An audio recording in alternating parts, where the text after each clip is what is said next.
नमस्कार, मैं हूं मेघा चंदन। आप देख रहे हैं एपीसी वर्ल्ड न्यूज। शुरुआत करते हैं बिजनेस हिंदी बुलेटिन की हेडलाइन से।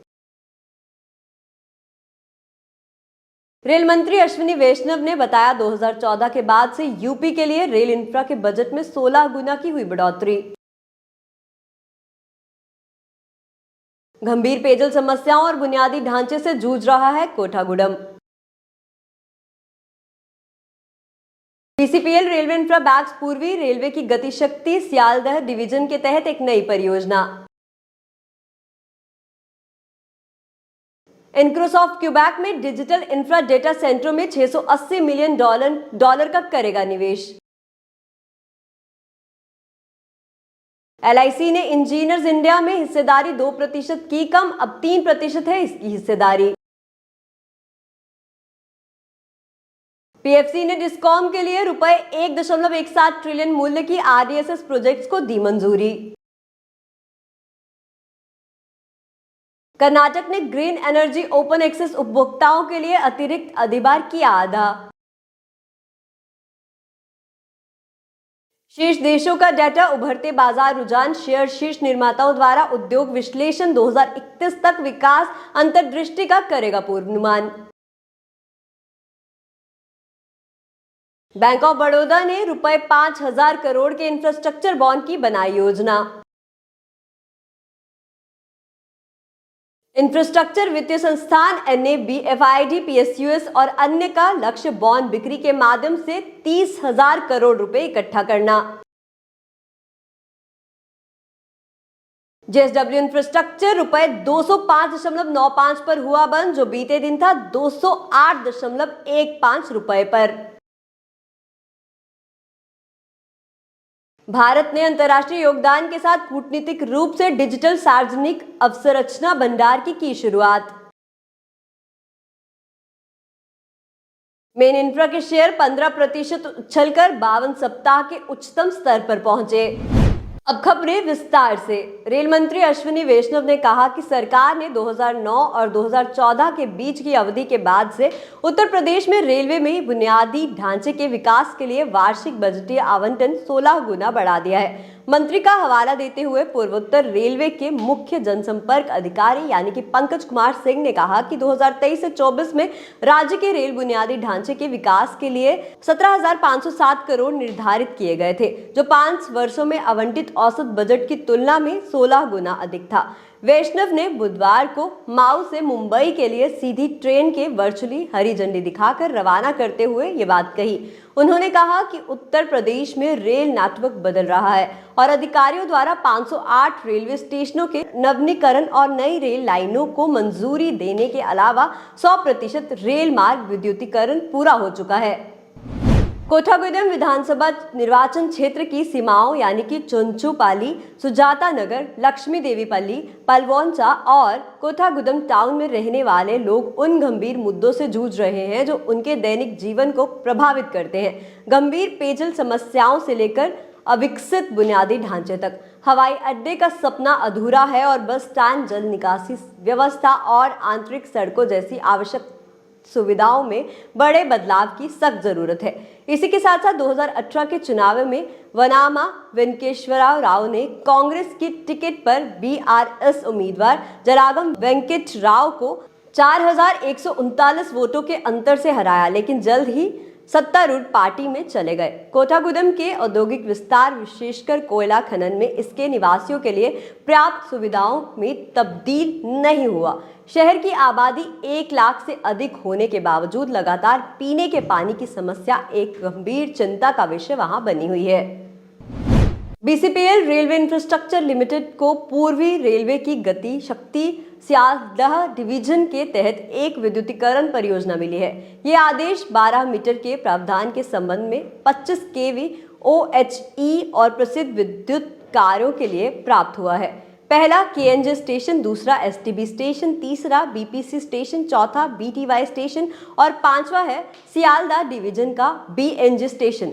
इसकी कुल परियोजना लागत ₹32.62 मिलियन है और इसके 12 महीने की अवधि में निष्पादित किए जाने की भी पूरी उम्मीद है। इसी पर टिप्पणी करते हुए अध्यक्ष अपरेश नंदी ने कहा कि BCPL रेलवे इंफ्रास्ट्रक्चर लिमिटेड में हमें पूर्वी रेलवे की गति शक्ति सियालदह डिवीजन के तहत अपने हालिया ऑर्डर के बारे में अपने हितधारकों को सूचित करते हुए प्रसन्नता है।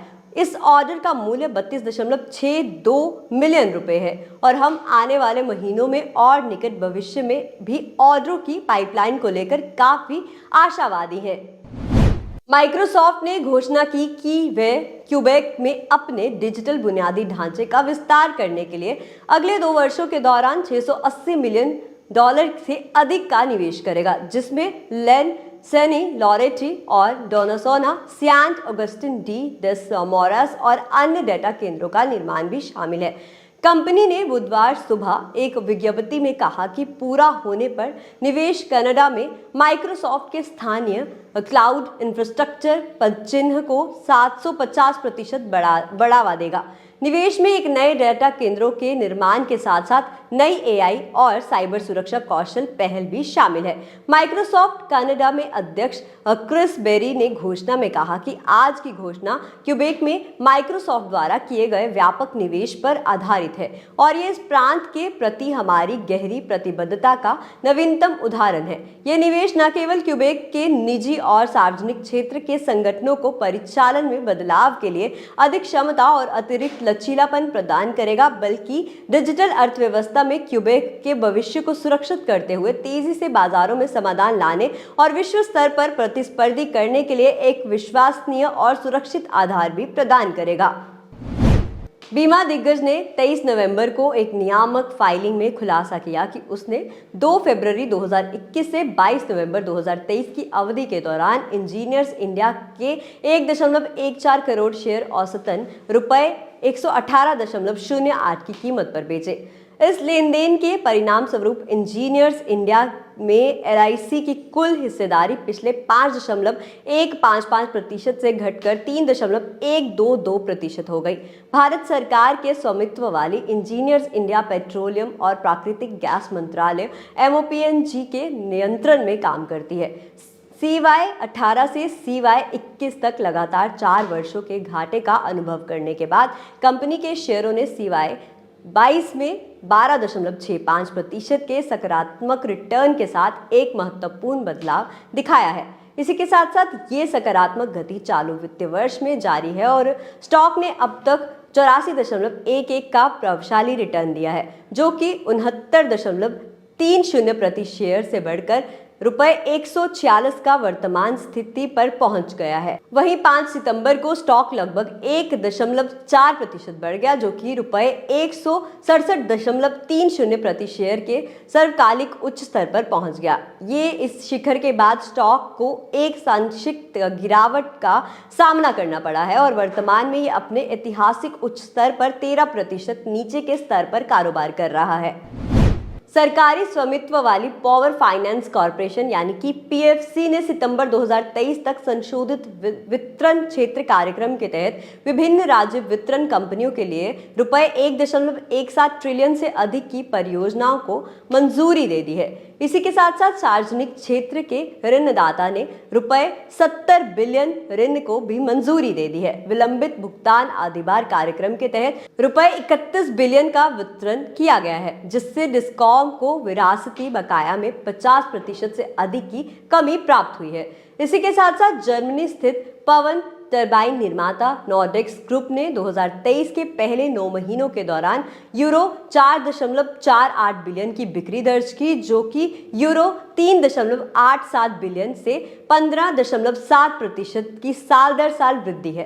ब्याज कर मूल्यह्रास और परिशोधन से पहले की कमाई यूरो 67.6 मिलियन के नुकसान पर दर्ज की गई है, जो सालाना आधार पर 67.7% का सुधार है। कर्नाटक विद्युत नियामक आयोग ने वित्तीय वर्ष 2023 से 24 के लिए ओपन एक्सेस के माध्यम से बिजली का लाभ उठाने वाले उपभोक्ताओं के लिए रुपए 1.40 किलोवाट और के अतिरिक्त अधिभार को मंजूरी दे दी है। आयोग ने नवीकरणीय स्रोतों से बिजली खरीदने वाले सभी ओपन एक्सेस उपभोक्ताओं के लिए अतिरिक्त अधिभार को रुपए 1.48 से घटाकर रुपए 0.70 कर दिया है। ओपन एक्सेस उपभोक्ताओं द्वारा पहले से भुगतान किए गए अतिरिक्त अधिभार को समायोजित किया जाएगा और अंतर का भुगतान बिजली वितरण कंपनियों यानी कि डिस्कॉम्स को किया जाएगा या उनसे प्राप्त किया जाएगा।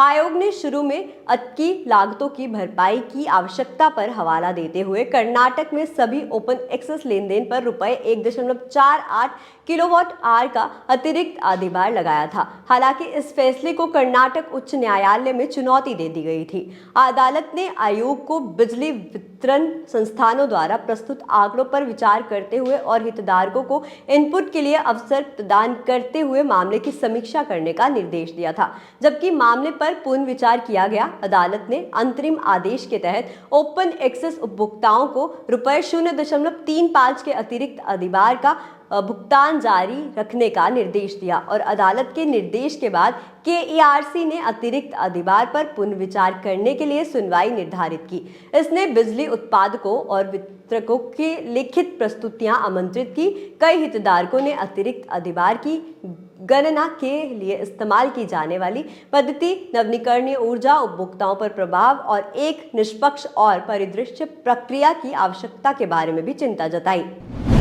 सौर इंजीनियरिंग खरीद और निर्माण यानी EPC बाजार अंतर्दृष्टि 2024 प्रकार अनुप्रयोगों क्षेत्रों और 2031 के पूर्वानुमान के आधार पर वैश्विक सौर इंजीनियरिंग खरीद और निर्माण बाजार का आकार पूर्वानुमानित अवधि के दौरान अत्यप्रशत CAGR के साथ 2024 की तुलना में 2031 तक मल्टी मिलियन तक पहुंचने का अनुमान है।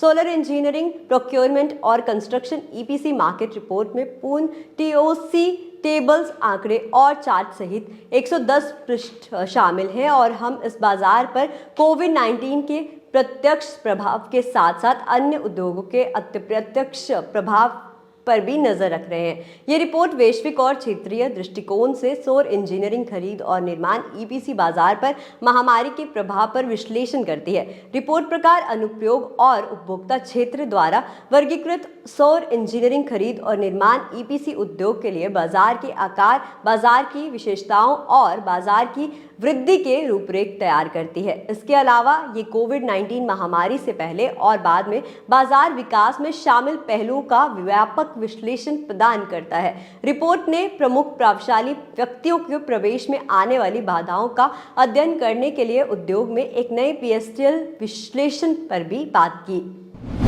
बैंक ऑफ बड़ौदा यानी कि BOB ने पहली किश्त में 7 से 10 साल की अवधि के लिए रुपए 5,000 करोड़ तक के इंफ्रास्ट्रक्चर बॉन्ड जारी करने का निर्णय लिया है। बॉन्ड इशू में रुपए 1,000 करोड़ का बेस इशू और रुपए 4,000 करोड़ का ग्रीन शू विकल्प शामिल होगा। इस पर सार्वजनिक क्षेत्र में बैंक ने एक विनियामक फाइलिंग में पिछले सप्ताह अपनी प्रकटीकरण का हवाला देते हुए रुपए 10,000 करोड़ तक के इंफ्रास्ट्रक्चर बॉन्ड जुटाने के लिए अपने इरादे के बारे में बताया।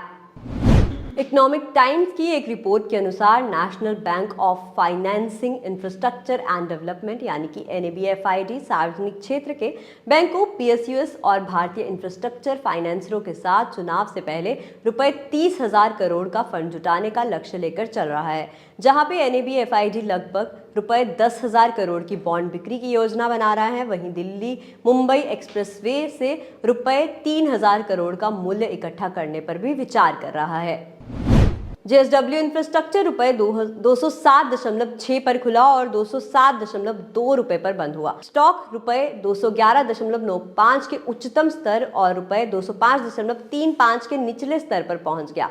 वहीं JSW इंफ्रास्ट्रक्चर का बाजार पूंजीकरण रुपए 42,320.4 करोड़ है और स्टॉक के लिए 52 सप्ताह का उच्चतम रुपए 220 है और 52 सप्ताह का निचला स्तर रुपए 141.75 है। स्टॉक के लिए BSE वॉल्यूम 2,24,182 शेयर था। भारत के इलेक्ट्रॉनिक्स और सूचना प्रौद्योगिकी मंत्रालय ने global digital public infrastructure repository बनाई है, जो सरकारों द्वारा बनाए गए कोड का एक संग्रह जो अन्य देशों के लिए स्वतंत्र रूप से उपलब्ध कराया गया है। डिजिटल पब्लिक इंफ्रास्ट्रक्चर यानी DPI भारत सरकार की एक हस्ताक्षरित नीति है, जिसने इस विचार का समर्थन किया है कि सरकारों को अपनी स्वयं के ऐप्स को ओपन सोर्स करना चाहिए ताकि अन्य देश मौजूद कोड का पुनः उपयोग करके अधिक तेजी से डिजिटल सेवाएं बना सके। वहीं परोपकारिता भारत का एकमात्र उद्देश्य नहीं है। आधार, डिजिटल पहचान ढांचे और या एकीकृत भुगतान इंटरफेस जैसी भारतीय परियोजनाओं को साझा करना, जो दोनों अरब उपयोगकर्ता पैमाने पर संचालित होने के लिए सिद्ध है, को भी भारत के लिए अन्य देशों के साथ अपने संबंधों को बढ़ाने का एक तरीके के रूप में देखा जाता है। कोड आधारित कूटनीति जो डिजिटल विकास की गति देती है, भौतिक बुनियादी ढांचे के निर्माण में वित्त पोषित और सहायता की चीन के दृष्टिकोण से भी स्पष्ट रूप से भिन्न है। मेन इंफ्रा कंस्ट्रक्शन लिमिटेड के शेयरों में गुरुवार के कारोबारी सत्र के दौरान 15% से अधिक की वृद्धि हुई है। जब कंपनी ने अपनी आगामी बोर्ड बैठक में धन जुटाने की योजना पर विचार करने के लिए अपनी बोर्ड बैठक की घोषणा की, कंपनी ने बुधवार के एक्सचेंज फाइलिंग के जरिए इसकी जानकारी दी। एक्सचेंज ने कहा कि कंपनी बोर्ड की बैठक बुधवार 29 नवंबर को होने वाली है, जिसमें इक्विटी शेयरों, किसी अन्य विवरण की परिवर्तनीय प्रतिभूतियों और वारंट या ऋण प्रतिभूतियों वाले एक अधिक उपकरणों को जारी करके धन जुटाने के प्रस्ताव पर विचार किया जाएगा। धन उगाहने की संभावना निजी प्लेसमेंट, निर्जीही मुद्दे, योग्य संस्थानों की प्लेसमेंट या ऐसे अन्य तरीकों या संयोजनों के माध्यम से की जाती है जैसे कि बोर्ड द्वारा तय किया जा सकता है, और उपरोक्त उल्लेखित फंड जुटाने के लिए सहायक कार्यों को मंजूरी दी जा सकती है, जो ऐसे वैधानिक के अधीन है। जो इस घोषणा के बाद मेन इंफ्रास्ट्रक्चर के शेयर 15% से अधिक बढ़कर 182.75 करोड़ रुपए पहुंच गए, जो 6,700 करोड़ रुपए से अधिक के कुल बाजार पूंजीकृत के साथ अपने 52 सप्ताह के नए उच्चतम स्तर पर पहुंच गया। बुधवार को पिछले कारोबारी सत्र में शेयर 158.75 रुपए पर बंद हुआ था। ईपीसी वर्ल्ड न्यूज के बिजनेस हिंदी बुलेटिन में फिलहाल इतना ही। आप देखते रहिए ईपीसी वर्ल्ड न्यूज। मुझे मेघा चंदन को दीजिए इजाजत। नमस्कार।